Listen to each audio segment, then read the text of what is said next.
السلام علیکم ناظرین، آج میں شوہر کا بیوی کو گالیاں دینا اس سے متعلق چند باتیں آپ کی خدمت میں پیش کروں گی۔ بیوی پر غصہ نکالنا مردانگی نہیں، اس کی روح توڑ دینا ہے۔ آج کے دور میں ایک بہت دردناک منظر سامنے آتا ہے۔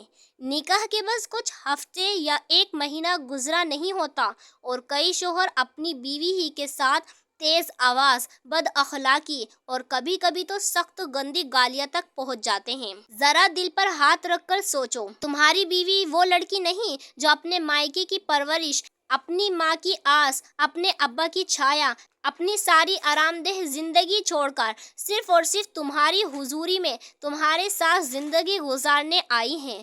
وہ اپنے سارے سہارے چھوڑ آئی ہیں کیونکہ اسے یقین تھا کہ اس کا اصلی سہارا اب اس کا شوہر ہے۔ مگر افسوس، بہت سے شوہر وہی پہلے دنوں کا پیار، وہ احترام، وہ ملائمت بھول جاتے ہیں۔ ذرا سی غلطی، ذرا سا افہام و تفہیم کا فرق اور زبان پر چبھتے ہوئے الفاظ، طعنوں اور گالیوں کا آغاز ہو جاتا ہے۔ پیارے بھائیوں، بیوی پر غصہ نکالنا تمہاری طاقت نہیں، تمہاری کمزوری ہے، اور بیوی کو عزت دینا تمہاری شرافت، تمہاری مردانگی اور تمہارے ایمان کی خوبصورتی ہے۔ یاد رکھو، بیوی کو رلانے والا مرد کبھی کامیاب نہیں ہوتا، کیونکہ اس کی آنسوؤں کی شکایت سیدھے اللہ کے دربار تک پہنچتی ہے۔ بیوی کو سکون دینا، اس کی نفسیات سمجھنا، اس کی غلطی کو معاف کرنا اور اسے محبت سے سنبھالنا، یہی ایک شوہر کی اصلی پہچان ہے۔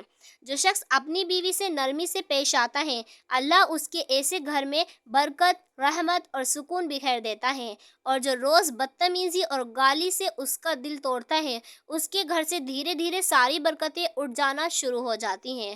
عورتوں کے ساتھ نرمی کا حکم۔ آپ صلی اللہ علیہ وسلم نے فرمایا، استوصوا بالنساء خیرا، عورتوں کے ساتھ ہمیشہ بھلائی، نرمی اور اچھا سلوک کرو۔ بیوی تمہارے لیے امانت ہے، اس کی عزت کرنا صرف فرض نہیں بلکہ اللہ کی طرف سے ایک عبادت ہے۔